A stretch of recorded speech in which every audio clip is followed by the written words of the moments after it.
The Nutty Putty Cave. The Nutty Putty Cave is actually a hydrothermal cave located in Utah, United States west of the Utah Lake, another popular site for nature lovers. Hydrothermal caves are formed by the action of hot water close to the Earth's core that erodes the limestone enough to form a cave, which might explain its narrow diameter.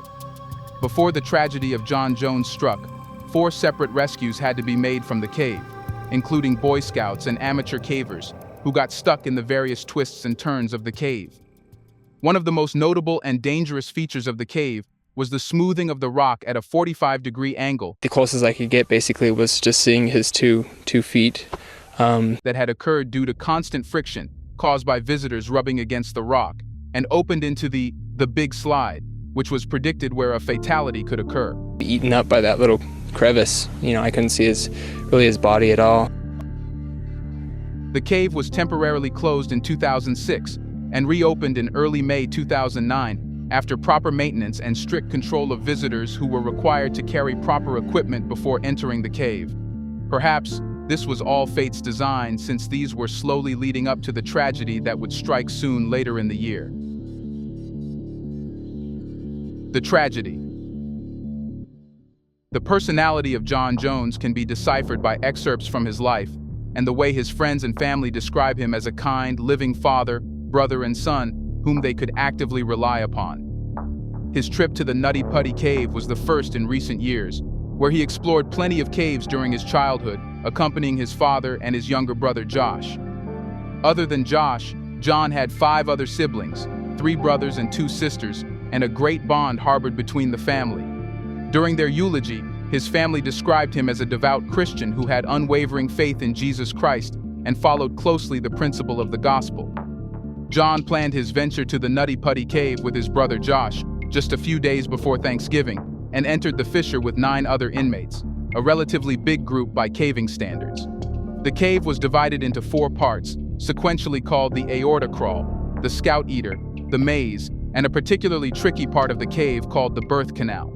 As mentioned before, the Nutty Putty Cave is a hydrogenic cave with multiple domes and alternating narrow and wide spaces that occurred due to the hydrothermal pressure. Things went on pretty smoothly for an hour or so, during which the group successfully explored the biggest part of the cave, called the Big Slide, and rested for a while before John and Josh and a few other friends among the crew decided to take on the challenge of the birth canal, the part about which they heard many rumors and were warned before their entree to the cave. The birth canal opened into a larger room, so the group thought it was nothing to worry about. And being the brave soul that he was, John decided to go first. The space between the walls was only wide enough to squeeze through, but not wholly.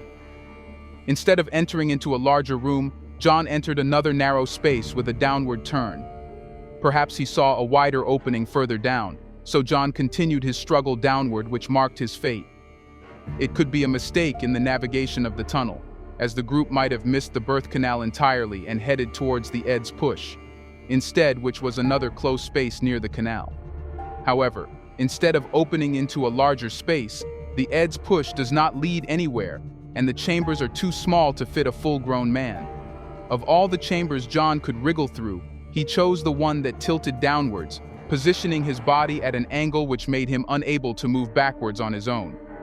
The narrow fissure he was stuck made it hard for him to breathe, and his downward position increased blood flow to his brain, turning his vision and mind foggy, making it hard for him to focus. And the fact that this particular chamber was 100 feet deep underground meant that the concentration of oxygen was low, and it would take some time before the rescue team could reach John and his companions. So, a lot was at risk. Thankfully, Josh was still close by and found his brother soon, and tried to pull him out of the crevice, which was of little use, because as soon as he released him, John was back to his initial downward position, stuck in the fissure with his hands pinned under him and his feet dangling above him, virtually of no use as gravity pulled him down. Being the devout Christians they were, the brothers prayed together, before Josh hurried upwards, squeezing through the tight passages of the cave, and finally made it through before calling for rescue. A local rescue volunteer turned up first around midnight when she first received the call, which was 3 hours after John had got stuck. In a matter of some time, dozens of rescuers had arrived and were ready to help John out of the cave, where they formulated a plan to get him out. Susan, the first rescuer to arrive on the scene, had already visited John and got enough time to evaluate the situation and report back to the other rescuers. They decided to let down a rope with attached cameras so that the people above could monitor the scene while the rescuers inside the cave could perform their work efficiently. The rope was tied around John's legs while the other end was pulled by the team. The rescuers even tried drilling a few holes into the rock which had him stuck, but his awkward position and the hard texture of the rock made it difficult to do so. Only his feet were available to the team of rescuers, and the option to physically pull him out using his feet was pretty much canceled out due to the low ceiling of the cave he was trapped in. As time passed, the batteries of the climbing cams died down, and the team resorted to Plan B of their rescue, where they installed a pulley system, anchoring the pulleys with bolts deep into the walls of the cave. Despite the large number of rescuers that were available on the site, only one person could directly access John at one specific time, since the passages of the cave were pretty narrow. John himself was now struggling to stay calm, as it had been 19 hours since he was stuck in the cave, where oxygen was low and the pull of the gravity was hard. The rescuers let down a two-way cable radio so that he could talk to his wife, as they comforted one another that he would make it out.